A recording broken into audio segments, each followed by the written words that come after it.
to have you as always. Yeah, And thank Hector, you. this is Leslie. Leslie, this is Hector. And Hi, Hector. and I've definitely been friends with both of you guys.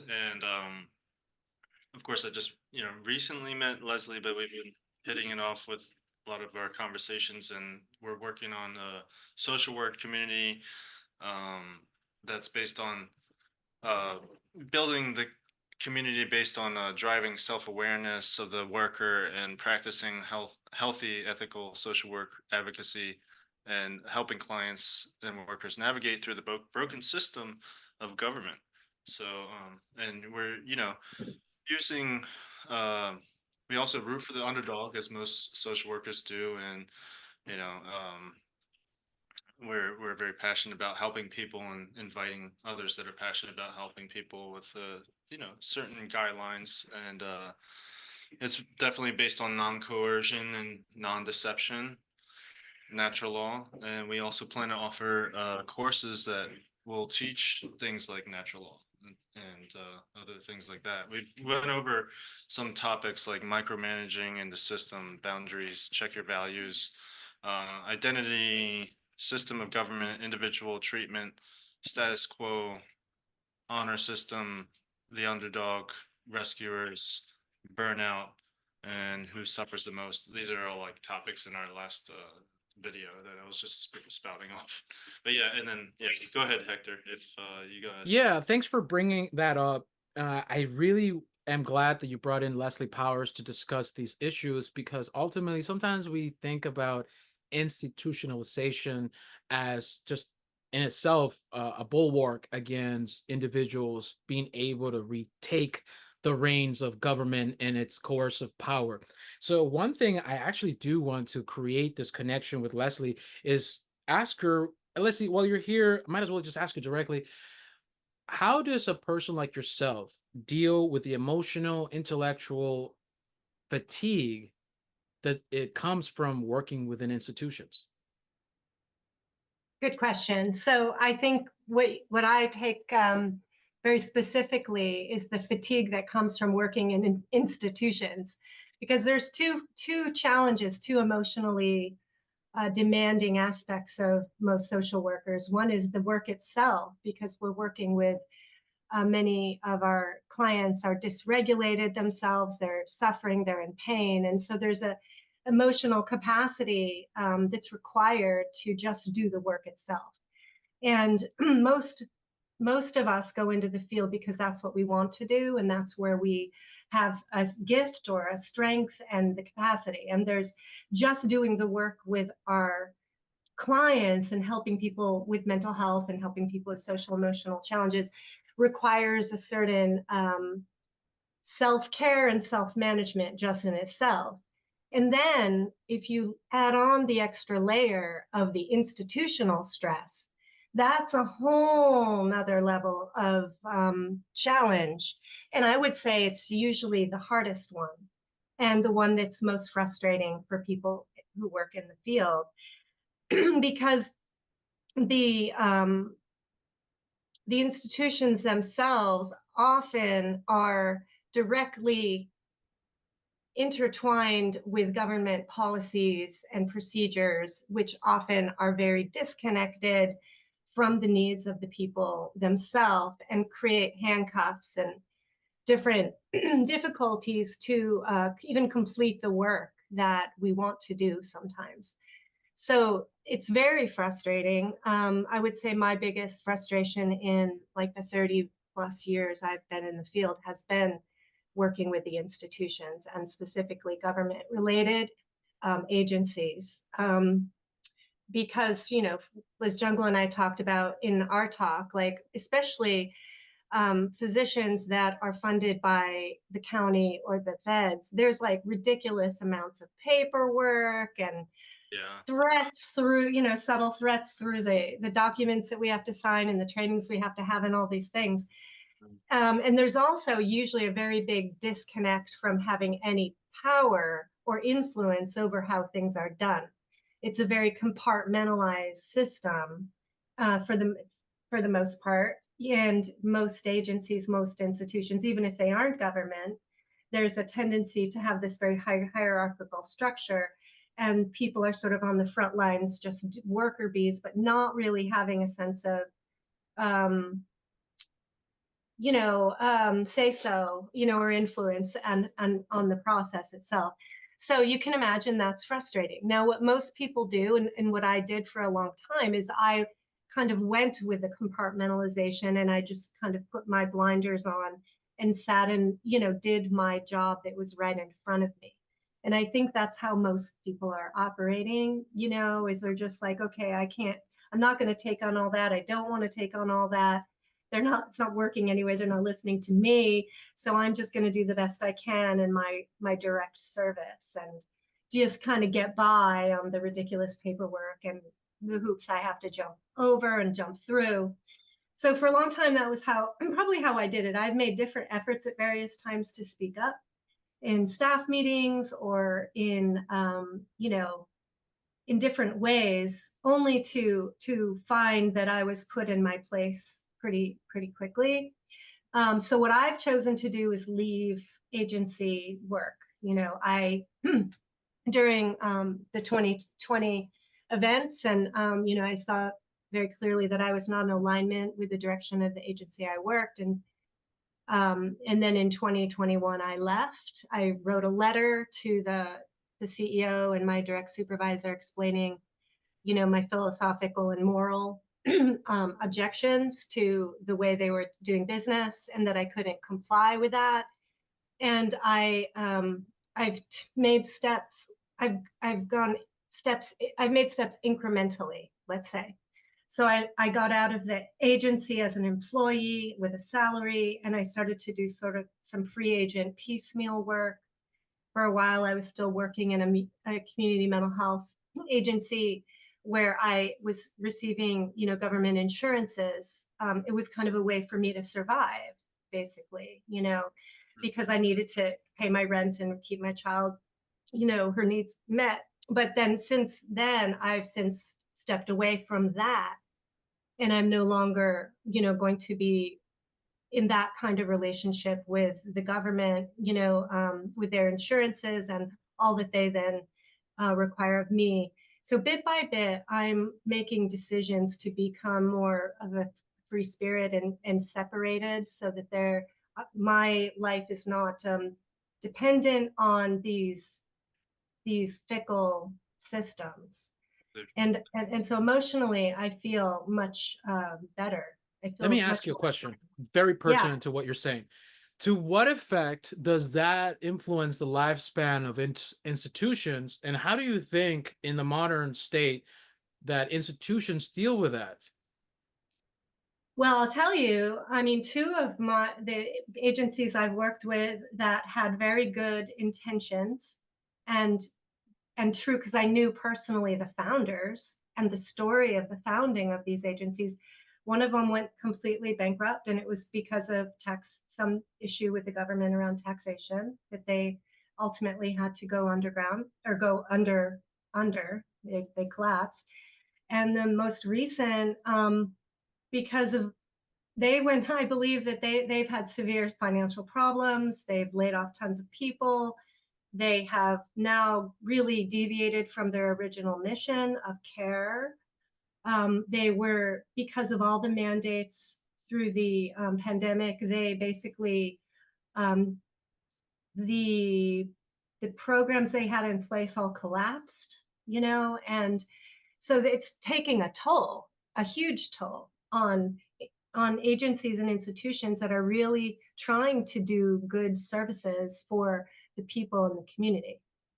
Right. And the front level, staff and the management, they're really doing their best and care from my experience. So in that experience, and of course we're going to unfold the story, and I think, what was the point? Everybody has a point of no return. What was the point of no return? I've had enough. This institution is not going to have my time and energy. Can you describe that experience, please? For me, the agency that I worked with, that I was with for a total of 9 years, and I did have I cared about the agency. I felt that the agency was built on a philosophy of care. What the final straw for me was the mandated vaccines. And they're in the my only other choice was to get tested like every week or like go jump through hoops, and I absolutely refused to do that. And I refused to wear the mask the way they wanted, on the level, and that level of coercion, and also just like complete following a storyline without questioning. Yeah. Yeah. So that was your breakaway point where the story itself, the narrative, it was just too delusional, and that in itself created an existential crisis for you. How did you respond to that? I understand that you were creating and fomenting this idea for a while, but in response to that scarcity or that reaction of being removed from that position that you really imbued before, what happened next? What was the next step you took there? Well, it started with the mask wearing, right? And my attempts to sort of bypass, to rebel in my own way without creating, without it damaging the job I was supposed to be doing. And then the vaccines was the final reason I left that agency. And then I'm realizing, because like you were saying, I think you said about the process of awakening is like layers of an onion. And when you step forward in the first layer, then you start to see the next, right? So vaccine masks, okay, one layer. Vaccines, next layer. Okay, now I'm working from home, I'm working online, I don't have to deal with those things, but now I have connection to government insurances, and I have to take certain tests or certain trainings, and I have to be harassed actually in certain ways and pressured to do things like even like put my clients through. There was an expectation that I had to put them through sort of like these assessments every week or it was irrational. A lot of them didn't want to do it. So it was bit by bit seeing the coerciveness and saying, I am continuing to come head to head with my own values and with what I see as moral and right.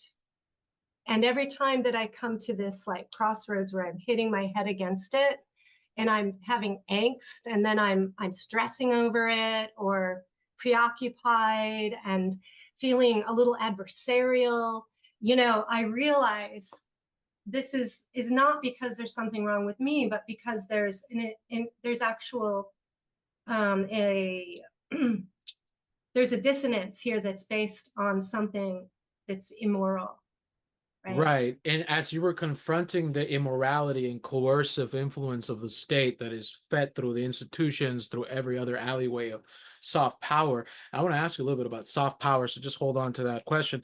But the one thing that I want to ask, okay, the dynamic of facing the series of awakenings, what was the fuel? What was the inspiration?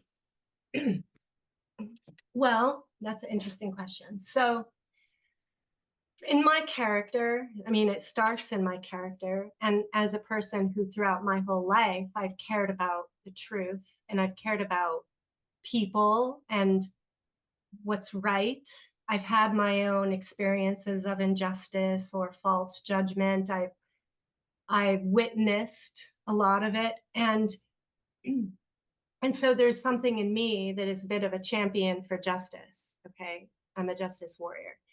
And so I have it ingrained. But then I also, because of that, and my desire to learn, my curiosity, my openness, as I started to become confronted with contradictory information to what I just automatically assumed or was raised thinking, I started to explore those contradictions and those, whether it was something like 9/11, was an inside job. Somebody's talking about that, and I hear that, and I'm like, I guess I haven't really looked deeply into this. Let me look more deeply into this. Let me hear what they have to say. And then the more you open up a rabbit hole, the more that you see. And so along this path, bit by bit, I got exposed to more and more philosophers and truth speakers. people like Mark Passio, Michael Tessarian, Jordan Maxwell, David Whitehead, to name a few, right? And I would say those have been probably the most influential, but also people like Carl Jung. I've been curious about other approaches to health and wellness. So like open to like Chinese medicine and understanding philosophically how they view health differently than our Western medical system, or looking in at the what they're calling, you know, the research-based methodologies of treatment in my field. I start to see that there's roots in that to ancient arts and sciences. You know, that's not new information. You know, the whole DBT model is based on ancient, you know, mindfulness and the dyadic brain. You know, the masculine feminine brain and different things like that. So it's like weaving a web or untangling a web is sort of how I feel. Oops, I can't hear you, Combo. Thing, because then you didn't get interrupted. Now we're flowing with the conversation. So you were mentioning philosophy. You remember I had told you to keep that soft power question. Now this is where I don't want to put you on the spotlight, but I do want to know, how do you feel about the difference between the state's soft power, knowledge, institutions, and its coercive hard power, where it's the police and the state authority? How do you describe that? And you mentioned justice. To you, in your personal view, what is justice? Okay. So where I am leading, I think justice has layers also. Okay. But I think when it comes down to the foundation and the core principles, I am in alignment with the way Mark Passio teaches about basic rights. Okay. And that we all humans, have rights and responsibilities by virtue of our humanness, and that we all have a right to our own choices, to be voluntarily involved in things, to make choices about our lives, as long as we are not initiating harm or violence against another human, that we're not stealing from another human, and that the fact that freedom, okay, of decision making, though, comes with an understanding that we are interconnected and that everyone else has the same right to have freedom, as long as they're not initiating harm against another. So so when we are restricted from the ability to make decisions, then we are being the victim of a authority-based system, right? That is not moral, that is somehow saying that some people have rights that other people don't have. And that's not a true statement, okay? There is no such thing as, you know, I can put a hat on, like I could get hired, you know, by agency X and wear a uniform, and then all of a sudden say I have more rights than you. That would be untrue. And so that's where government becomes an issue, because government is based on that hierarchical fallacy of false authority. So at the bottom line, justice is recognizing that we all have equal rights. We are all the same in our basic right to freedom, right to choice, and that our own body is our property. Like, we own our body. And that this understanding of having the right to control our property is basic. Right, and self-ownership as a principle, and definitely the non-aggression principle is definitely the layer at the base. And honestly, where I see this conversation carrying just implicitly about what you're saying is that the internalization of the system and its coercive powers, even if you are in the soft power, because you left during the moment of the COVID-1984 pandemic, whichever word you want to use, And you know that in essence, that was a rehearsal to make sure that the managers, the technocrats, the technicians, and everyone, the clinicians, the everyone was on board with the agenda. And so that's what I think is so important that you're bringing out, that we can find morality within ourselves and understand these things. And even in spite of being in these institutions, we can create connections. Now, I'm going to ask you a couple of questions, but I'm trying to pace myself. The one question I want to ask you, how do you respond to people who say, well, if you really are going into the institution and you do understand that it has soft power and it's from the coercive part of the state, then how do you leverage that? How do you navigate that? And what do you hope to accomplish? Can you clarify more about how you're defining soft power?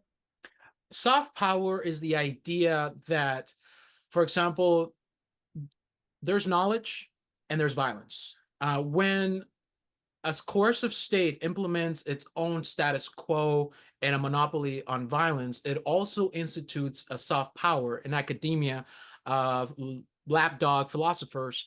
And this intelligentsia or technocratic class, I would suppose, manages the institutions of school, institutions of medicine, institutions of counseling, and so on and so forth.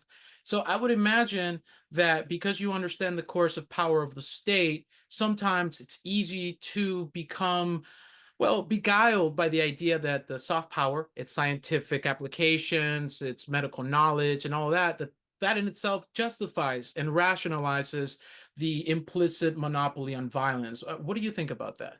Yeah, well, I agree.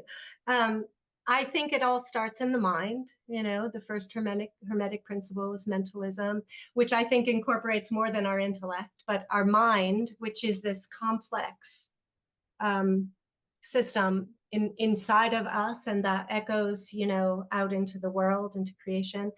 So we can leverage this soft powers really through information. I think, Combo, you said that pretty well. Yes, it's through information and the way that people are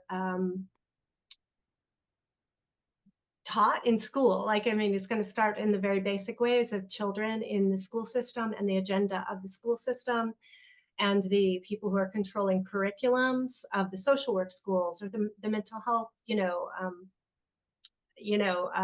counseling schools, or the psychology bachelor's degrees.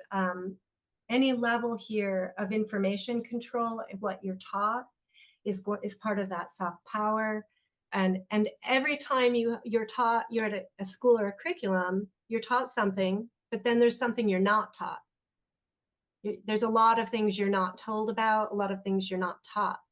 There's also a difference between being told something versus being taught how to think and find out information for yourself, or to think about information. And so what's happening in most school systems is that children are taught what to think, not how to think. I believe that is often the same at higher levels of learning. Not entirely. I think there's some good stuff that's taught at some of these higher level institutions as well, but it's still very cherry picked, and there are layers of licensing and what they're calling professional, like, what is the identity of you as a professional, that who's creating that, right? How is that creating? I'm noticing insurance companies have a lot to do with what now is being told is the norm for my profession, like what I'm expected to do and how I'm expected to write something. So I think that their information control is a big one. And then we also, how do we leverage, how do we come back, is again through education, and it is through dialogue, it is through connection, it is through championing truth, seeking truth, and valuing people and So life. you mentioned, man, I have so much questions. So you mentioned that first the law of mentalism, and you were saying, well, the intellect is not just in the intellect. Uh, were you presupposing or maybe suggesting the idea of possibly intuition, or were you referring to something else? Yes, yes, I think that, as I'm getting deeper into my understanding of how the human system works, is that we have this very complex system that involves the left hemisphere and the right hemisphere. So we have the linear logical memory, and we have the intuitive sensory awareness. We have these various parts of our brain connected in with other parts of our brain that go into effect when we're under stress or trauma, right? So there's a complexity here of knowledge and emotion. And if our emotion is hijacked through media, for example, that's another maybe soft power mechanism, where people's emotions are activated, manipulated to then make decisions from a place of fear, for example, from a place of feeling insecure, feeling having poverty consciousness, having the sense that something bad will happen if they don't do something. There's ways that we are impacted through the mind that can bypass our ability to think logically because it's hijacking our emotions, for example. Or we may be so linear in our thinking in the left brain that we're not using the right brain, intuitive aspects, or other aspects of our ability to discern, you know. And look, I think what's interesting, I'm going to connect what you just said, but we're going to leave it for a little bit down the conversation. So as a response, I assume since you've mentioned Michael Tsarion, you also are aware about the Frankfurt School's March to Institution, the pleasure principle, the emotional plague, the anti-psychological age, so on and so forth, right? So I imagine from my perspective, maybe I'm incorrect, so I want to see if you think I'm on the right track, that now the pendulum has swung to the other extreme, I would say, where there's individual, actualized, freedom-minded people who want to go towards the institutions and use their actualized self and their intuition to break away that. What do you think? Is that what you're doing? People who are going into the institutions hoping to, with their knowledge, change the institutions. I'm not sure if I understood Yeah, that. so imagine, for example, the conspiracy of the Frankfurt School and how they've entrained psychologists, doctors, clinicians to believe of false liberations.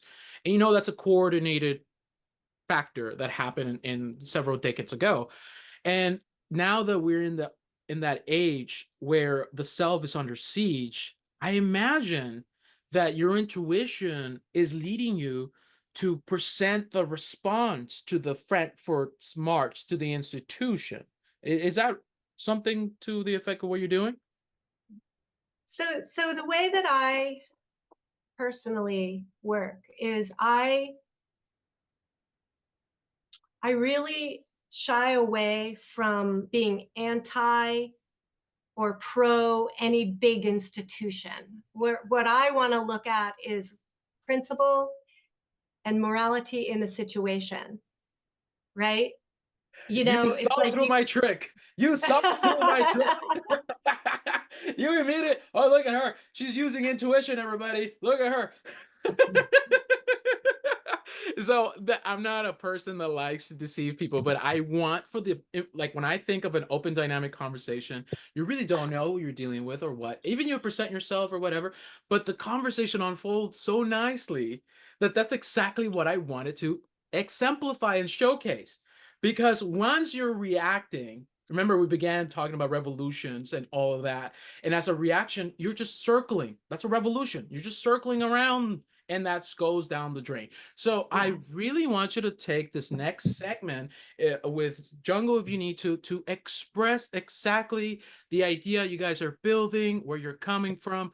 I'm going to be hearing you out, and then I'm going to pop in whenever you're ready. Sure. I'll just say that this is a very grassroots. I don't even know if it's a grassroots thing. It's an idea. It's a process. Like we don't know where this is going to go yet, and that's kind of the beauty of it. I think because from my point of view, I'm starting from principle, I am seeing myself as an educator of and very much of teaching, a philosopher, right? And teaching around natural law. And I think maybe in somewhat level highlighting things in our world that are out of balance, okay, that are off track, because we're in a very delicate time in history where things could go really, really, really badly, I think pretty fast. And the biggest thing is, again, starting with the mind, helping to educate people and help encourage or inspire people to question, not to just follow us or join us in something, but to be part of a dialogue, you know, to be part of a dialogue. What do you think, Jungle? Yeah, no, definitely going along with that. The dialogue is the first thing that needs to start happening. So I think we're facilitating that. And then also highlighting the problems is definitely a key part. And then we're also bringing in some solutions. We're trying to, and through the dialogues and maybe hosting some community chats, then we can get people to other mental health professionals and people that are just passionate about helping people to chime in with their ideas, and that can spur things along and expand the conversation more. And yeah, and we're one of the or some of the I would say two big solutions that we're trying to figure out is how to break away from government funding and insurance, all that type of jazz. So it's you know, we don't have all the answers right now, but this is like the beginning stages of our community, and yeah, it's definitely based on non-violation of human rights, and we definitely want to educate, re-educate. It's like there's a lot of emotional energy going in from people that are working in the field.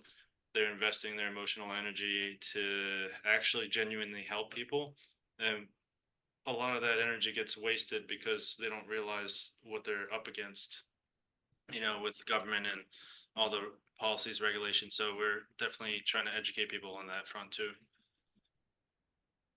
Yeah. Yeah, you know, I like Combo what you said too about revolution being like going around in a circle in a way, and how we need to be really careful that we're not just repeating history by taking a path that is playing into a dialectic or a reactive circle, right? That's not really changing anything. And that's tricky because that is going to take a whole new way of thinking. And we all need to be very alert to our own thinking and what we fall back on naturally, so-called naturally, right? What we've been conditioned into thinking and doing. And even when it comes to solutions, like the word revolution could be a super scary word, right? Oh, we're going to pull out the guns, we're going to fight. No, no, no, no, no, no. No, no. This is about your thought, understanding, seeing the patterns in your own life, understanding, you know, that's the very beginning, is in the mind and in the place of knowledge and self-reflection and shadow work. And then when we then understand things at the principle level, then we can talk about what we're going to do next, right? Exactly. Yeah, because a lot of people want to help, but they might think that their help is actually helping, but it's being manipulated, or they have a poor understanding of what help actually is. So Or maybe very short-sighted, very short term. You know, I think that happens a lot. Is that, you know, you think, oh, we're going to vote in the new president, then we're going to get all this funding for human social services, and then, oh, it's going to be better. Well, and it appears better for a while because you got some new grant money and it's all time limited and whatever. And then, but it's not a solution in any long-term way. It's not a deep solution. Our world, and I think the quality of our you know, the general quality of human life, and especially in our country, has gotten worse, not better. And all this money supposedly funneled in, it's not working. Definitely. Yeah. I'm only stepping in unless there's nothing left else to say. And I'll say this. One thing that I really enjoy is the buzzword of grassroots. I think that if you're actually using your bicameral mind and it's connected to your intuition and you're following through with peeling out the onion and actually going in with a mission, that's a really good way to counteract the situations that is happening in the United States. But in general, I think that when we're trying to help people, I think at the beginning of the podcast, I asked, what is your approach to dealing with the issues that come from working with an institution? But the real big question behind that, what I really wanted to ask Leslie is, what's her mental diet? What's her approach to the mental diet in her daily experience dealing with so many people who are wanting to resolve their emotional traumas and conflicts? And how does she deal with her own mental issues and diets? I would just say mental diet. Leslie, what's your mental diet like? Mm-hmm. So at my best, I am doing daily meditation and self-reflection through journaling, and I am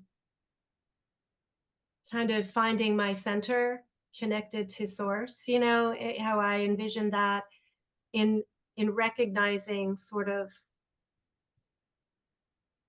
that you know, it's been a process for me, but I'm at a place now where I recognize, I see, I've worked through a lot of my own individual, you know, hangups, a lot of them, not all of them.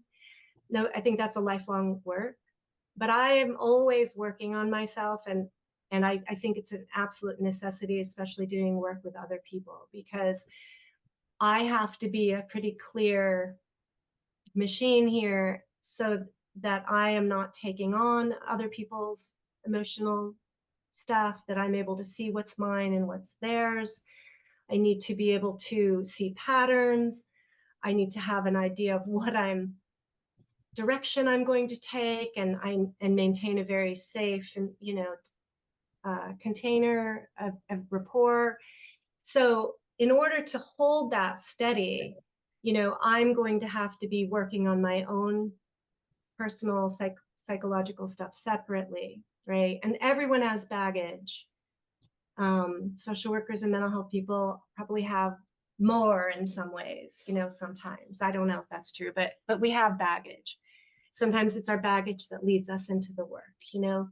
And so recognizing our biases, recognizing, knowing what are we motivated by. So I ask myself these questions a lot, like, what's motivating me to do X, Y, Z? Is this a reaction to something?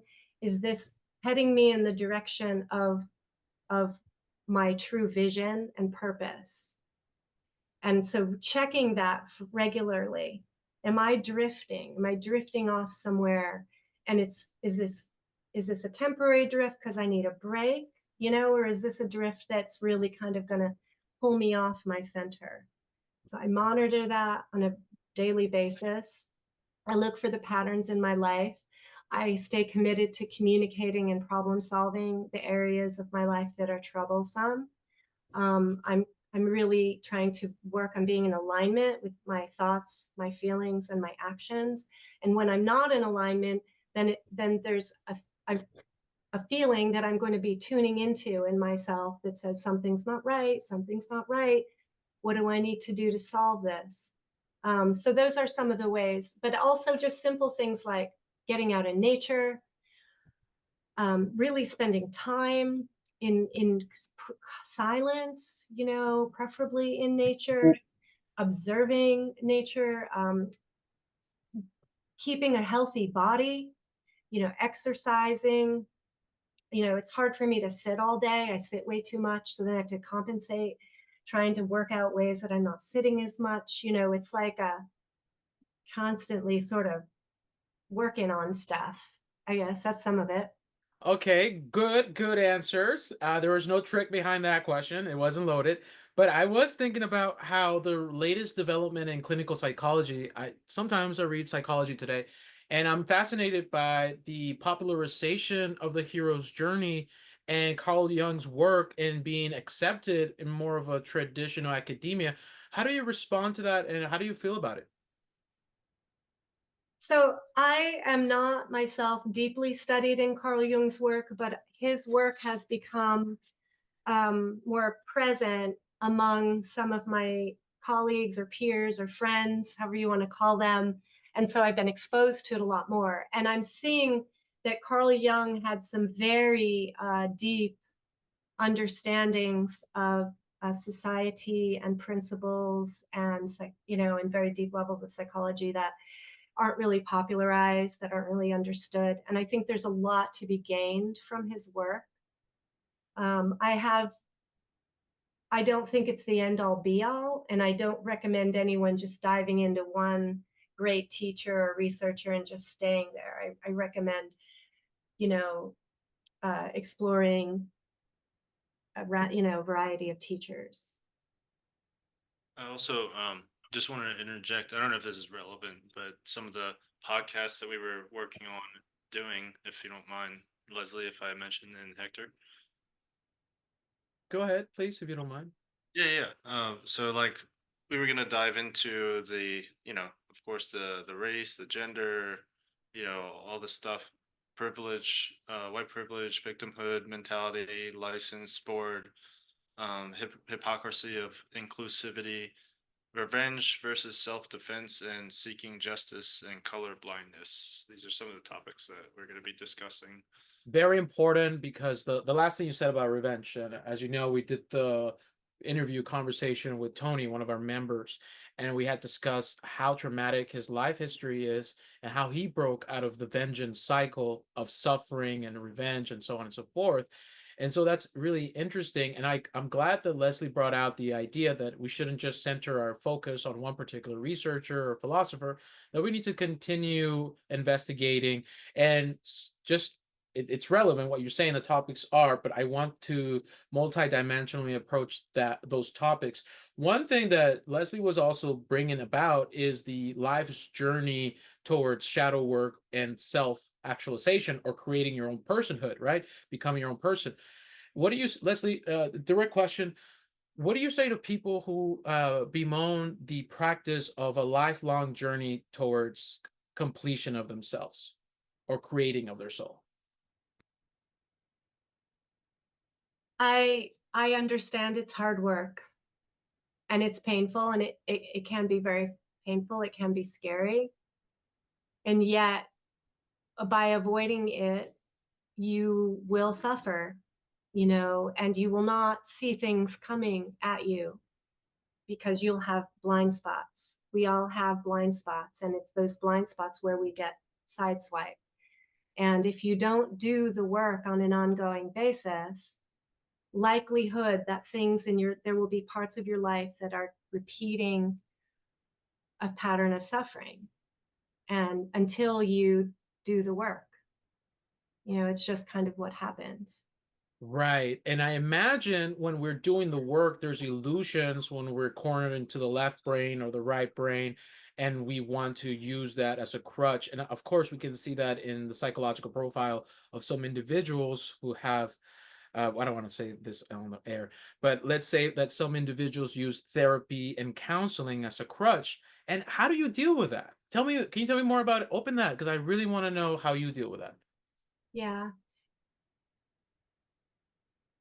So I think that there's a belief, or maybe it's been true in a lot of counseling, where people just use it to vent or to bemoan their woes, a place to share their wounds and their wounding and their woes. And people can get stuck there in this very circular process, where the problems keep happening over and over, and they feel very victimized or powerless. And I guess, that if a therapist is participating in that cycle without really helping an individual to gain some more internal locus of control, we'll say, then I would say they're potentially doing a disservice. They're not helping.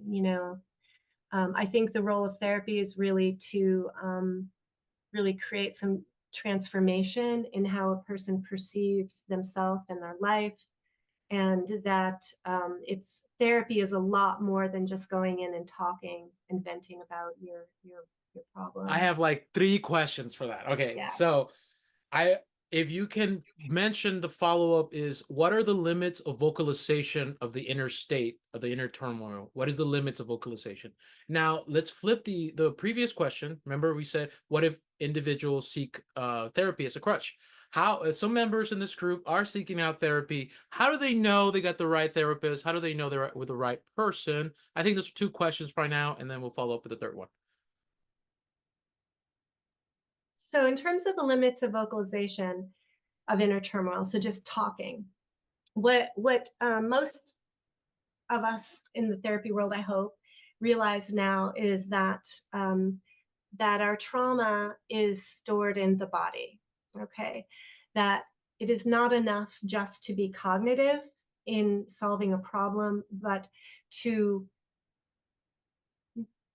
bring deeper transformation at the level of deeply stored memory, which is often expressed somatically. There's very clear connections between our mental health and our physical health, and, like even Kaiser, who now I think like actually lives up to the name Kaiser. I have very little respect for how they're operating right now. But they did a study called ACEs. The ACEs studied adverse childhood experiences, which basically is showing the very high correlation between adverse childhood experience and adult physical illness. Okay. And there's really there's no disconnect between our mind, body, and spirit. We are one. And so just talking is not going to do the deeper transformational work that's necessary to break out of stuck patterns and psychological pain. You're not going to just talk your way out of PTSD. You in fact, talking about it could get you deeper and more deeply entrenched in that trauma state. Yeah. I'm slyly laughing here in the background, cheering it on because somebody before me has said this. Now, the interesting thing about this, and this is the follow up, we're gonna have a heart to heart with Leslie, meaning it's an open, dynamic conversation, anything goes. And we're about to open that up in a couple of minutes, and then we're gonna have our last segment. If anyone has prepared questions, please have them ready and be ready to go. Now, the question I have, because I understood that you are a sophisticated person and you implicitly recognize the intuition drive and the somatic practice as being important. Now, the simple question is, what is your preferred somatic practice? What do you recommend? And what are your thoughts on it? Okay. Before I answer that, I just wanted to make the comment on therapy as a crutch. And why I would define that is I think that when a person who is seeking only primarily emotional validation for their storyline. So if I go in and I have a storyline that I have been treated wrong, I've been treated unfairly by my spouse, let's say, and I am seeking someone to agree with that and make me feel better because of, that is not really therapy. And one could become dependent on just going to feel good, to feel validated, to feel, unless you're getting pushed to think differently and take some responsibility for the change that is needed to happen in your life, you're going to be stuck. So I just wanted to comment on that. Anything you want to say on that? Yes, I'm glad that you say that because there is an incentive, as you know, from unscrupulous, unethical therapists. And there's been ongoing stories, you can look them out on the online internet forums, where there are therapists who take a personal approach, and they do use that to exploit their clients, and it creates a whole befuddled mess. I just want to open up the issue here. Okay, so what we're dealing with is a monopoly on violence in which the will to power of a gaggle, a cartel, a gang of mafiosis have delineated a path for people to choose a role or function, and through the march of the institutions they've inducted a false liberation. Well, that begets a system of conditions where there's an incentive to exploit people and to create more money on top of that. And then remember, I had mentioned about the lifespan of institutions. There's a protracted lifespan for institutions where they eventually corrupt, and they're always seeking more funding, more budget, and it's not necessarily about helping people. So, what I was thinking about when you said that, I was started thinking about how it's almost it's not, seemingly it's parasitic, but it comes to a point where it's almost symbiotic. The therapist recognizes it, and the participant in the therapy also recognizes it implicitly. So in that type of relationship, of course, we're going to have more of a mess. And some of the topics that Jungle was mentioning are very polemic and pertinent. The false liberation ideology, as we all understand, has turned into identity politics. And it started as the philosophical school of criticizing the barriers and layers that are supposedly holding us hostage. But in reality, the practice of that idea and its evolution to today has begotten so much mental illness, demoralization, and so on and so forth. Years ago, as I was doing the different articles, I mentioned a nation divided, depressed, and demoralized. And of course, that is the outcome, but the outcome is not static, it's dynamic. And so that's where we are right now. All right, Leslie, what do you have any thoughts on that? And if anything, take it away, please.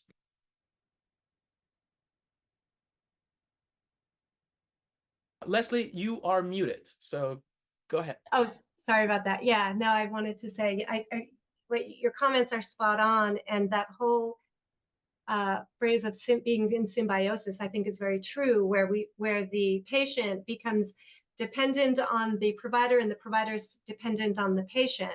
And it's very true in like psychiatry and in just the medical system in general, especially where there's medications being prescribed as the answer. And or that you need to go in at a certain frequency that's delineated by some formula. There's a lot of ways that becomes a very dependent system, a symbiotic system. So yeah. You had another question. What was that other question that we were going to move into? Well, now the next question is, what is your preferred somatic practice? How do you practice it personally, and what do you recommend? Okay. So I see myself as in training of somatic practices. I am there's a lot more for me to learn. So I don't know what my most favorite is yet because I haven't learned enough to choose my favorite. But where what I do incorporate in my work is a lot of self awareness. So basically building scanning and sensitivity, becoming aware, starting out with not only being aware of your body, but aware of your thoughts and aware of the interaction between your thoughts, emotions, and your physical senses, what's happening sensorily, your physical reactions. Are you getting a tight stomach? Are you getting a pain in your chest? Are you all of a sudden kind of choking? Are you sweating? So starting to observe and learn your own body's language, what it's saying to you, what it's expressing to you is very key. And things like tapping is also, I would call it a somatic practice, where you're working with the meridians that are connected in with your organs of your body and your emotional state. So I do work with tapping and teach tapping. EMDR is a working with bilateral movements. It's kind of it's not really a somatic practice, although I incorporate somatic prompts into it. So that's how I was trained as well. So that when we're working with the bilateral eye movements and people are holding, memories and cognitions, we're also bringing attention to what's going on in your body. And does your body agree? Are there some disconnects between your body and your mind? So that is incorporating some somatics. It would be the same with internal family systems. It's largely working internally, in our mind, but we're also going to be attending to where do you feel this in your body? What does your body have to say, as a part? See your body, let's say this heaviness in your heart. See this as a part of you that is a dynamic part that has something to say. What is it saying? So there's those kind of things. But then there's also working with, and I have a friend who's a somatic practitioner. She's a yoga instructor. She's very well versed in the fascial system. And so I work with her and really developing my body awareness, learning to be in touch with my postural changes. And I know there's so much more, there's so much more to this. The real pure somatic practitioners can really find trauma in the body, so this is a field very exciting. The vagus nerve is key in this whole process of somatic healing. And there's various little exercises you can do to sort of tone the vagus nerve through humming, through, the voice, activating the voice, and also sighing, yawning, doing things that will bring safety to your body. So it's not just, you have to feel safe. You have to feel deserving. It has to go more than just a intellectual affirmation. It's, I say that I am safe, but I really feel safe in my body. And if you're not there with that feeling state or feeling deserving of something good, then there's a part of you that's blocking. And so we want to get that integration, that alignment. And I think there's different ways to get there. Yeah, definitely. And you said something that interested me a lot, because this is something that I want to exemplify Leslie's point. It's so important, and a lot of us feel it intimately, but oftentimes we're so divorced from our body, or we're so busy, we're in another state, we're not in the state, so we find issues. For example, eczema might be a big flare up. You might have stress, you might have an issue with your personal relationships, but the skin itself is an organic, intelligent component of your body, and it's responding to, she said, Leslie was saying, there's no disconnect from the mind and the physical body, right? And that's so important for us to understand implicitly. At the beginning of the Combo Bonanza, I was saying, dial into that feeling. That's where all it starts. Once you actually understand that feeling and you develop the sense for those feelings, then you can have the awareness. And she was also saying that it's not just about the intellectual stuff, but I also want to present the what she is saying as a principle, and then flip it on its head. Think about, because we have a lot of members here who do practice. I'm a yoga instructor and know a lot of the other things too. I don't want to talk about it too much. But Jason, one of our members, he runs for miles and miles. And some of us have a lot of trauma. And so we choose to do exercise. And if you think about the word exercise, that's what we're doing. We're exercising those components of our personal complex that are affecting our personal health. But as a yoga instructor who's participated in a gym, I'm sure you've seen this phenomenon. Maybe you have seen it with your clients, Leslie. But what I see, sometimes people want to just stick to the physical, and they want to do the martial arts, they want to do the running and everything. Not that that's wrong or anything, but they oftentimes just stay doing that. And so they just reset their trauma, but they don't actually cleanse it and or exercise it. What do you think about that phenomena? What is that a real phenomena for you? Have you seen that? I think so. Yeah, I think it's just a matter of people maybe not recognizing it, because running, I used to be a runner and I love running. Um, and running created, mental benefits. I became aware that if I did not just running, but exercise in general is something that I need to feel mentally really well at my best. And yet, um, I ended up with hip issues, right? Serious hip issues, stopped my running. I was a martial artist too for a while. I was a competitive athlete.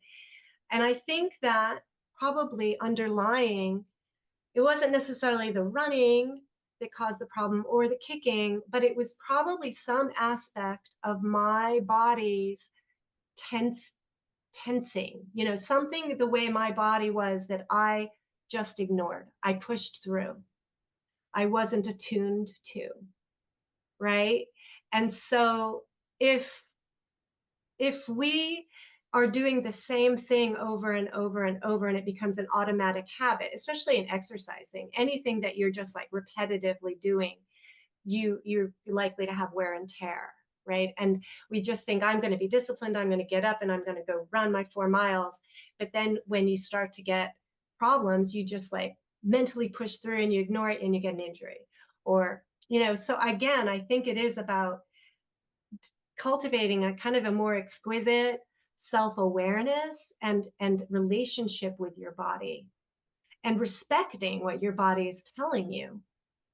See it as a partner, that has wisdom and that you don't want to discount it and the subtle messages that it's giving you.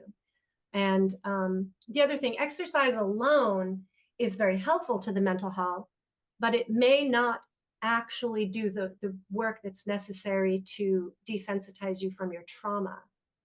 It might help you manage. There's a lot of techniques, a lot of cognitive strategies, a lot of mindfulness strategies that I can teach my clients that help them know what to do when they're really anxious or they're having anxiety attacks or they're stressed out, and they start to feel more in control, more empowered. They are getting by, but they still have aspects of something that they cannot control, whether it's something that wakes them up in the middle of the night or an anxiety, a wave of sudden anxiety or an overreactivity. And those really take a more structured, intentional, deep dive, into yourself to understand and to transform. So I think just, running every day is not going to necessarily do the trick at that level, that depth. Thank you for the thorough responses, and I truly appreciate you speaking from intuition and from your knowledge. We're segmenting into the last segment where we have an open dynamic, anything goes, heart-to-heart connections. But Leslie, before we get lost in the flow of that conversation, can you please tell us how we can collaborate, communicate, chase your news items or updates, your information, and what can we do to connect with you? Yeah, sure. Thank you. I have been active in, I guess we could say, the freedom movement I have a website called alivethrive.life. I do have a tap link actually that would connect. I should send it in the link maybe or in our chat. I have a tap link. You could probably find it looking up tap link, Leslie Powers. But I have videos on YouTube, Odyssey, Rumble. I have things on my website, and I'm on the One Great Work Network as well. So those are the places to find my work. I do a co-host with a friend of mine, Derek Bartolicelli. I think you guys have met him. He and I do a program called Dissolving the Divide, where we have chats with people on different topics, that are kind of ultimately highlighting different kinds of divisions within humanity and how we can dissolve that divide and lead to peace and freedom and be able to have conversations about things in respectful, dynamic ways. So there's that. I have a series called Alive and Thriving, which has a lot of education around natural law and rights in combination with psychology. involved in a chat called Girls Club. We bring up some different topics. So there's a lot of things I've got my fingers So in. no boys allowed? Oh my No, God. we've invited the boys. We invite boys. Well, I have a long braided ponytail, so I should come in and be part of the club here. Nah, we're not that exclusive. I'm joking. I'm joking. This is part of the last Uh, segment. It's my fun part. Hey, actually, was something I saw. Adam did have some good questions. I'm gonna shoot one and see how it goes, and then we go from there. All right. This is the first question that she's asking. Do you feel that a lot of the solutions that you were told to use in your agency were actually unhelpful? Was any of it useful? That's a hard question to answer. You know, I've worked in a lot of agencies, from school-based counseling to, and I have an example that's popping in my head there that I think was unhelpful. It's kind of a controversial one too. So this was like my first postgraduate job, and I worked in a school in like a very kind of small white community, okay, outside of Albany, New York. And it was sort of insular for whatever reason, very working class, a lot of immigrants from Northern Europe. And there was a relatively small, but it was, you know, maybe like a dozen African American kids in the school. And it became a problem for some reason, because they were all walking together as one group, right? And the school tried to have them not walk together. And the kids were like, that's not right. A bunch of white kids walk together in a group. They're not told to break up. Like, and I was a student assistance counselor who was separate from the school. And so I had a lot of these kids coming to me. And it ended up, the school ended up bringing in an outside expert, right? This expert that supposedly knew the right way to deal with these types of racial tensions. And he basically said, don't promote any cultural identity. And it was like, don't allow, you know, because there were thoughts like, should we help these kids like cultivate their identity, you know, their cultural identity? And it was sort of the advice was the opposite. And I was just like, I couldn't buy it. I just didn't feel right. It was sort of like, let's just pretend like there's no differences and I don't know. It was the weirdest thing ever. And so the group had basically been coming into my little tiny office in mass trying to talk about things, but we couldn't call it like anything related to their culture. We had to like open it up to anybody who wanted to come in. And it was just very silly. And I ended up not staying there long enough to see how it all went. I know a couple of kids, they left the district, you know, but yeah, I guess that's one. But that's sort of maybe not typical. For the most part, I have claimed my individuality as a therapist, as a social worker, and walked the path of moral action as much as possible. And there have been times, for example, maybe I did home studies for adoptions, where some of the things, the protocols that we were asked to do were pretty silly, but the heart was in the right place. So I've been pretty lucky, I think, in how I've chosen my job and my roles, where I feel like most of the solutions were well intended and maybe not great, not the real solution. Let's say that. A lot of the solutions aren't the real solutions. Right. And with that, Adam takes the crown today for the best questions, because this is another one she asked. Actually, this is not in sequence. I'm taking her third question. This is relevant to what you're saying. Do you also sense that a lot of apathy is from the schooling process itself for a job in social work? And she follows along with this statement. Do you find many people, especially children, are traumatized and have negatively affected self-esteem due to government schooling? To the second part of the question, yes, for sure, without a doubt. And in my line of work, I'm the kids that I've talked to are the ones that are the least adapted to that system, you know, who are suffering the most, are the, even my own, my son was a kid who I feel like was really traumatized, and I was traumatized as his mom in the school system. So I can speak to that from personal and professional experience. Yes, the school system is a problem. You know, Right. I would encourage you guys to look at the works of like David Rodriguez and Dana Martin and some other folks who are really challenging our school system.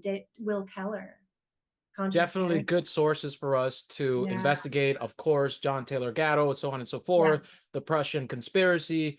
And this is the last question. This is relevant to your series of awakenings, and this will be the final question. Then we'll have 5 minutes for open-ended, anything goes, just random silly questions.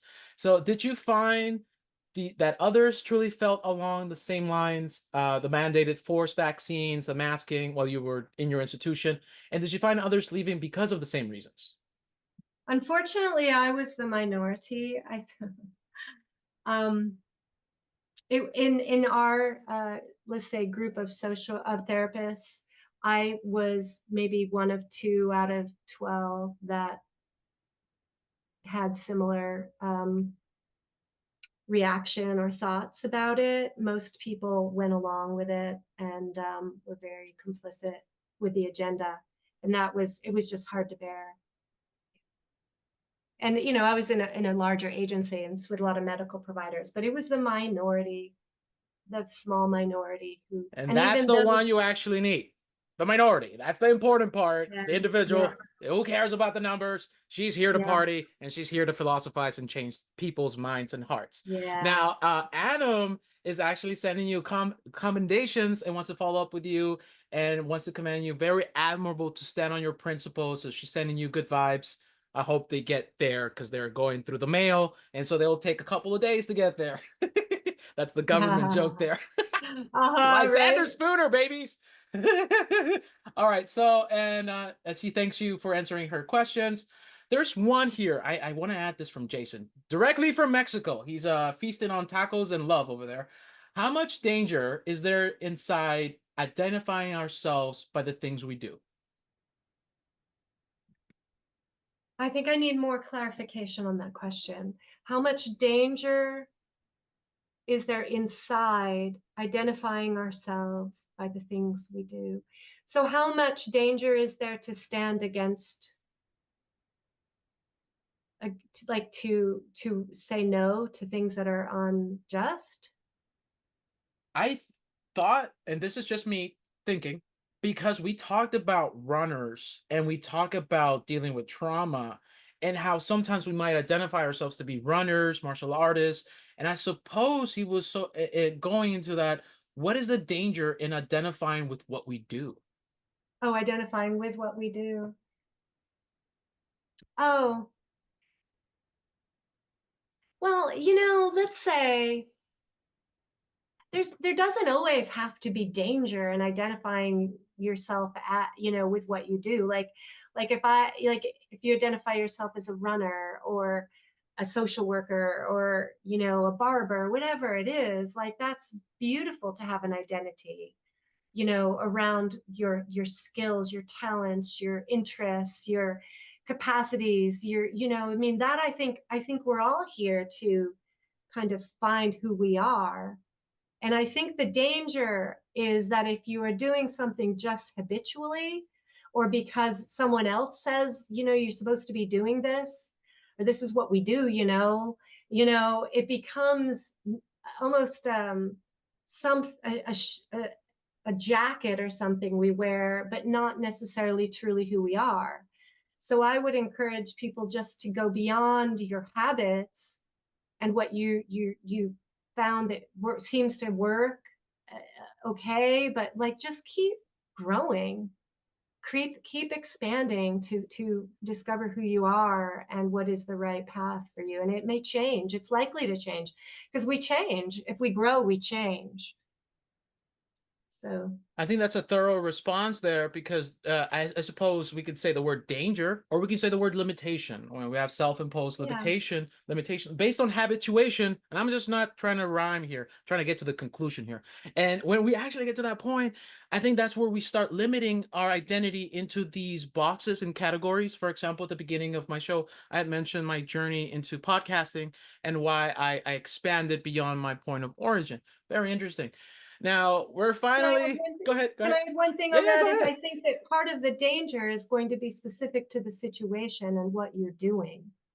So you may be in a habit of a certain role that you're playing that's very comfortable, and maybe you're identifying, yourself as a therapist or something in an institution that's inherently corrupt, right?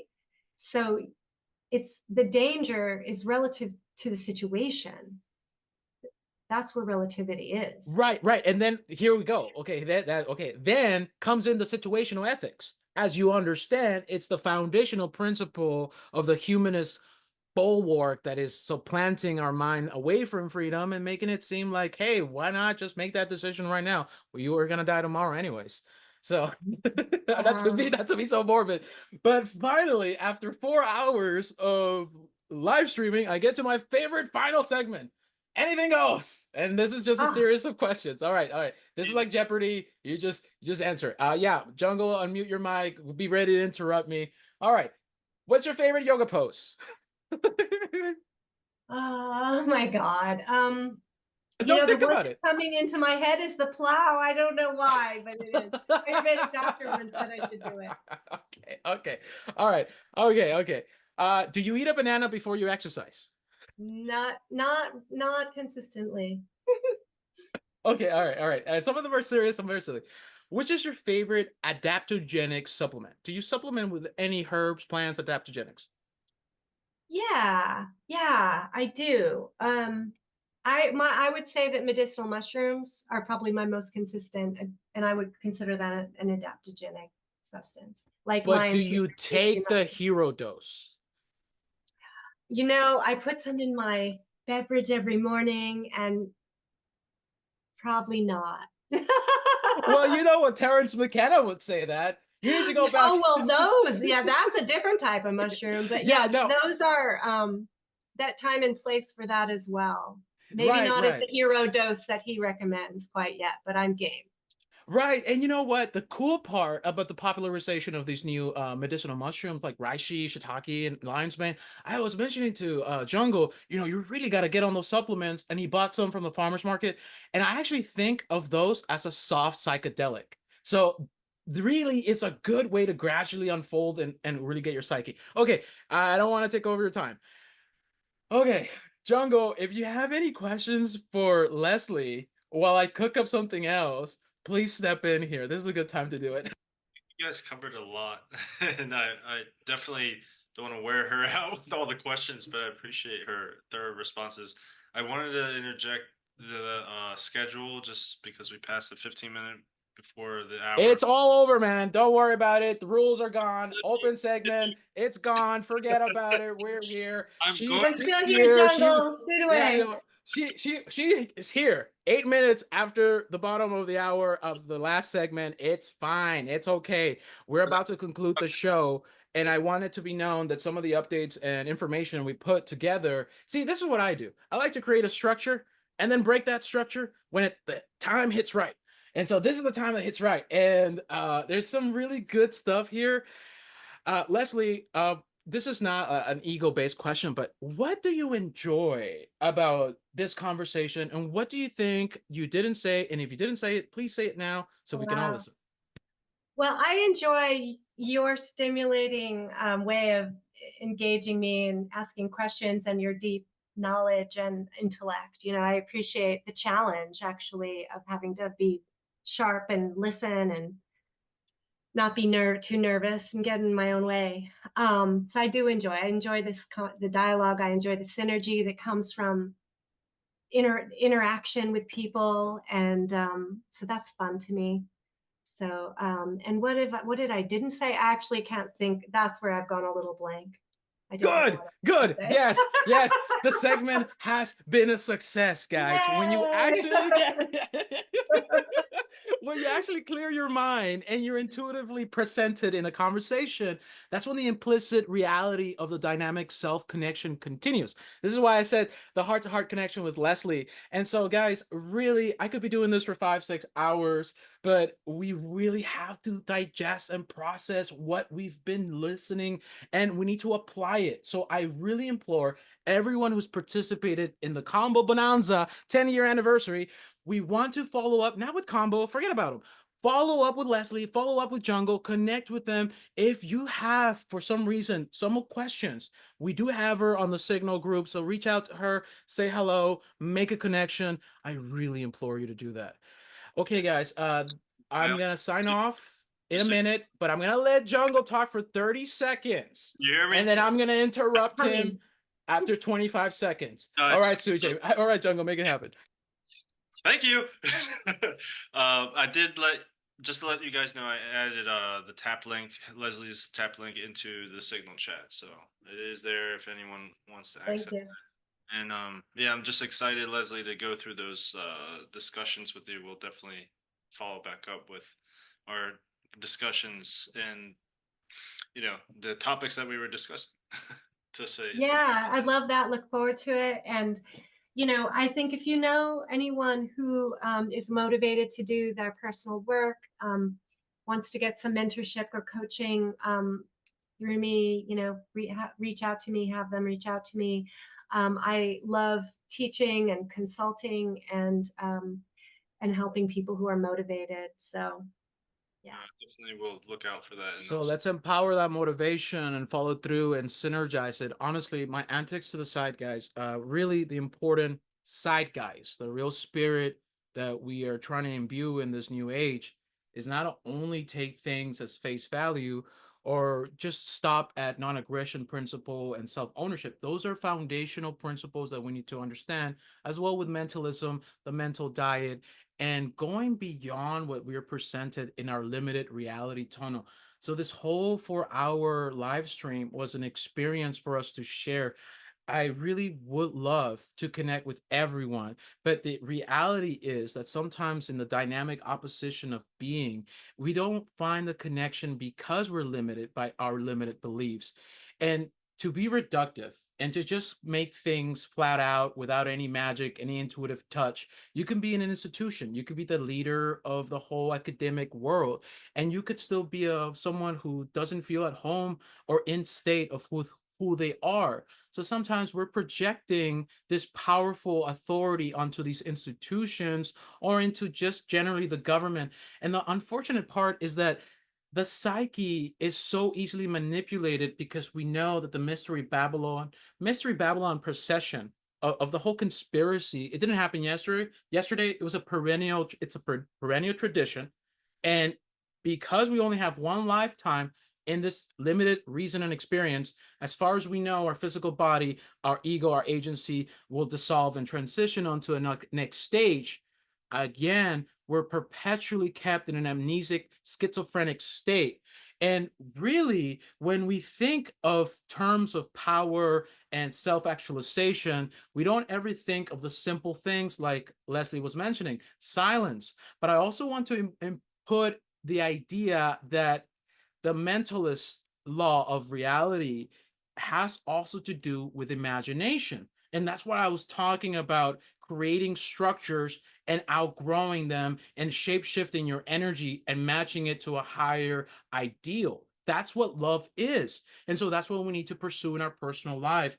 The community chats, the group events, and the discussions and the interviews are just a way to segment the gap, the fourth wall. And I've mentioned extensively that the whole project of this work is to create heart to heart connections. So I really hope that you created some semblance of a human connection with the real people behind this camera. I'm going to call it an evening here, guys, because I think it's so important. But Jungle will take it away. He can finalize the show. And I think this is a good opportunity for us to conclude, reflect, and reconnect with each other.